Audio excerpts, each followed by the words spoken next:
Well, it's a Father's Day gift for Pelicans fans. Anthony Davis saga is finally over, being sent to Los Angeles Lakers in a deal for several pieces. Before we get to Dave Schultz of ESPN 1420, let's pop up that graphic here with the guys that they got. So the Pelicans are going to receive Lonzo Ball, Josh Hart, Brandon Ingram, and 3 first-round picks, including the 4th overall pick in Thursday's draft. But Dave joins us here now in studio. First of all, I have to say, you were right. I am wrong. If you don't follow us on Twitter, we had a friendly little bet going about when Anthony Davis would be traded. I, of course, said after the draft. Dave, you picked before the draft, and that became reality today. What's your instant reaction to the move? I think they got a lot. I know they didn't get Kuzma, but they ended up with the 4th pick. If this was done during the season, right, the Lakers would have been better and the Pelicans would have been better. So they would not have had either the 1st pick or the 4th pick. I think they did okay. Yeah, it's going to be interesting to see what they do with the 4th pick. They've got a lot of options, but the question right now, to me, and we talked about this a little bit before, shooting.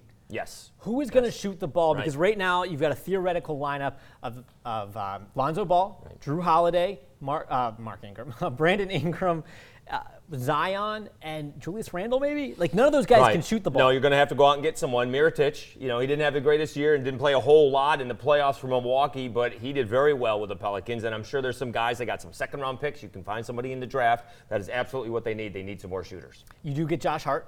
Josh Hart is a young, developing shooter. Whether he's there yet or not has a lot. Where'd Josh Hart go to school? Went to Villanova.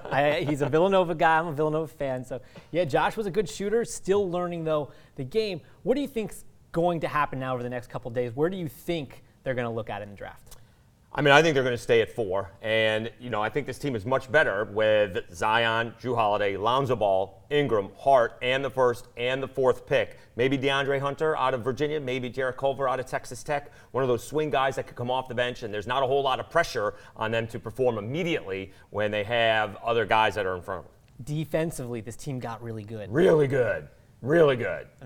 Lonzo and Drew are one of the best defensive backcourts in the league? Could very well be. And who is going to cover Zion Williamson? Is LeBron James going to cover Zion Williamson? What about, could an Anthony Davis cover Zion Williamson? There's very few guys in the league that can cover Zion Williamson, like a Draymond Green, but there's not a whole lot of guys, and that's only a few nights out of the year. This is going to be a very exciting team. I think they have enough to make the playoffs. This one thing, they're going to transition the game. It's going to be a transition game, but what does that mean for Elfrid Payton? Where does Elfrid Payton now fall in all this? Is the former Cajun now out of New Orleans? Is there nowhere to go? Well, I think he's a good backup. He's really good coming off the bench. He's a lot like Lonzo Ball, not that great of a shooter, but a big guy who can rebound and distribute the basketball, can score a little bit, can get to the basket. If he wants to stay with the Pelicans, he can come off the bench and do a real good job. Does his shooting ability hurt him in staying? Because as we said, you're going to want guys coming off the bench that can shoot, because it looks like in the starting lineup you don't have that. It could. It very well could. And that is one of the definite deficiencies that the Pelicans have moving forward as of right now. We'll see what happens. It's in less than a week. The draft is on Thursday. Yeah, the draft is Thursday. It is coming very quick. He's Dave Schultz of The Dave Schultz Show every Sunday morning on ESPN 1420. Thanks, Dave. Thank you.